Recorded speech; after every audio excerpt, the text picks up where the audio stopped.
No one in the valley remembered exactly when the widow became invisible, only that after the funeral, after the black dress was folded away and the last casseroles stopped arriving, people stopped meeting her eyes altogether, as if grief were contagious, as if the swell beneath her coat marked her as a walking reminder of fragility they preferred not to face, and so Mara Hale walked from farm to farm, shop to shop, hands trembling not from weakness but from hunger and fear, offering what she had always offered: honest work, steady care, a quiet presence, only to hear the same polite refusals dressed up as concern, because no one wanted a pregnant woman lifting crates, no one wanted responsibility if something went wrong, no one wanted to hire a reminder that life could break without warning, and each rejection landed heavier than the last until even hope felt like a burden she had to carry alone. And it was on the coldest morning of the season, boots worn thin and breath fogging the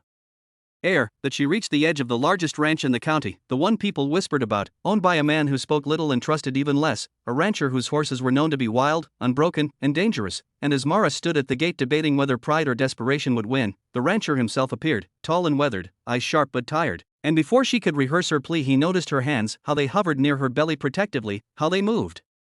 with a gentleness born not of fear but of care, and when she finally spoke, voice steady despite everything stacked against her, she did not beg or explain, she simply said she could work with animals, that she understood patience, that loss had taught her how to listen without forcing, and the rancher studied her longer than anyone had in weeks, then said the words no one expected, words that would ripple through the valley like thunder. "I don't need strong backs," he said quietly, glancing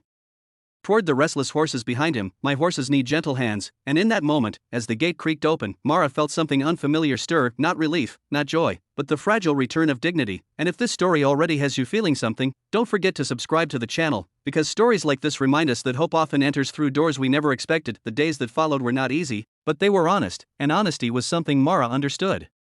deeply, as she moved through the ranch with careful steps, learning each horse's temperament the way one learns a wounded soul, slowly, respectfully, without demanding trust before it was ready. And the rancher watched from a distance as the animals responded to her in ways they hadn't for years, lowering their heads, easing their breath, allowing touch where before there had only been resistance. And rumors spread quickly in the valley, first with skepticism, then with awe, because the widow no one would hire was doing what no hired hand ever had. And when complications came, as they always do, when a storm trapped them in the barn overnight, when Mara collapsed from exhaustion and the rancher carried her to safety, when the truth of her fear finally surfaced in quiet conversation by lantern light, something shifted between them, not romance at first, but recognition, the understanding that broken things are not useless, only unfinished. And when the child was born months later, healthy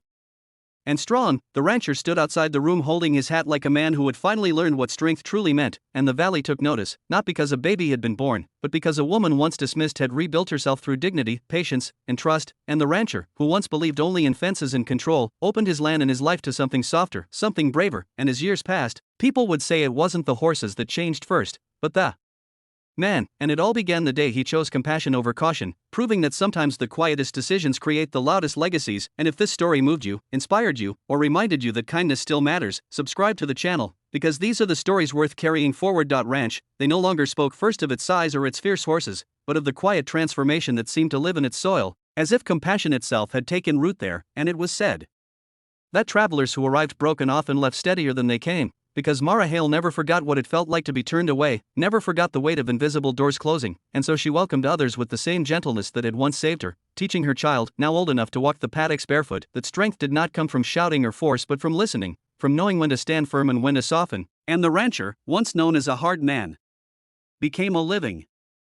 lesson in quiet change, rising before dawn not out of habit but gratitude, watching the sunrise beside the woman no one had believed in, understanding now that the day he opened that gate he had hired more than a worker, he had chosen a different future, one where grief did not have the final word. And when the valley faced its own hardships, drought, loss, uncertainty, it was to this ranch people came, not for charity but for example, because the widow who had been deemed a liability became proof that mercy multiplies, that dignity restores, and that the gentlest hands can calm even the wildest storms. And as the child grew, running between horses that once feared all touch, the rancher often said nothing at all, knowing some truths are too powerful for words. And if this final chapter left you believing that kindness can rewrite destiny, then subscribe to the channel, because stories like this deserve to be remembered, shared, and carried into a world that needs them now more than ever. Time has a way of testing every promise it helps us build, and the ranch was no exception, because just when life seemed settled, when the horses moved easily and laughter echoed where silence once ruled, the land itself turned against them, as the longest drought in living memory cracked the soil and drained the river until even the old-timers shook their heads, and neighbors who once doubted Mara now came quietly asking for advice, watching how she rationed water without panic, how She spoke to fear as if it were another nervous horse that needed calming rather than whipping, and when illness struck the rancher, sudden, frightening, the kind that leaves a strong man weak overnight, it was Mara who held everything together, working through pain, pregnancy memories echoing in her body as she refused to let despair take command, and the child, no longer small, stepped into responsibility with a seriousness that humbled the adults, proving that gentleness, once learned, becomes inheritance. And when rain finally came, pounding the roofs like forgiveness itself, the valley understood what had truly survived the storm, not the fences, not the land, but the choice made years ago at a creaking gate, the decision to see worth where others saw risk. And if this chapter reminded you that endurance is built quietly, day by day, then subscribe to the channel, because these stories live on only when shared. When the valley gathered for the rancher's final ride, no one could remember a time when the land had felt so still, because the man who once lived behind fences had become its quiet heartbeat, and as horses stood calm without reins and people stood shoulder to shoulder without being asked, Mara understood that legacies are not carved into stone but into lives, into the choices we make when no one is watching. And as she spoke, not with grand words but steady truth, she told them how a single sentence had changed everything, how being trusted when she was weakest gave her the strength to become whole again, and the child, now grown, placed a gentle hand on the old gate, the same gate that once opened for a pregnant widow no one would hire, and promised to keep it open for others. And the valley listened, not in grief alone but gratitude, knowing that compassion had outlived the man who first practiced it. And as the sun dipped behind the hills and the horses moved as one, the lesson settled deep and sure, that kindness, once chosen, never truly ends. And if this final chapter stayed with you, subscribe to the channel, because stories like this only live on when we carry them forward together. Long after the mourning banners were taken down and the dust of the funeral ride settled back into the valley roads, life at the ranch did not slow, it deepened, as if the land itself had learned to breathe differently, and Mara felt it every morning when she stepped outside before sunrise, the chill air carrying memories instead of weight, because grief no longer pressed on her chest like it once had, it walked beside her now, familiar and quiet, and the ranch continued to draw people away.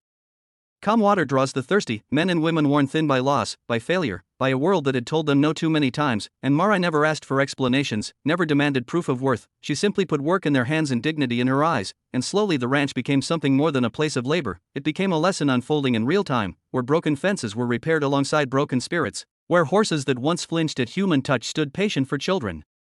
learning responsibility, and her son, now tall, steady, and kind in ways that made strangers pause, grew into the values planted before he ever took his first step, understanding that strength without mercy is just another kind of fear. And when hard seasons returned, as they always do, fires in the hills, markets collapsing, neighbors losing land, the ranch did not close its gates, it narrowed its margins and widened its heart, proving that generosity is not abundance but intention. And one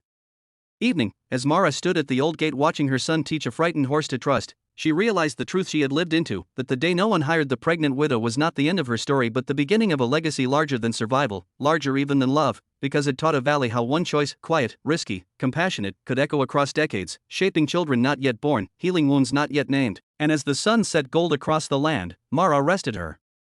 hand on the worn wood of the gate, whispering thanks not for what she had gained but for what she had been allowed to give. And if this long chapter made you believe that even the smallest mercy can grow into something that outlives us all, then subscribe to the channel, because these stories matter, and they only keep living when you carry them forward.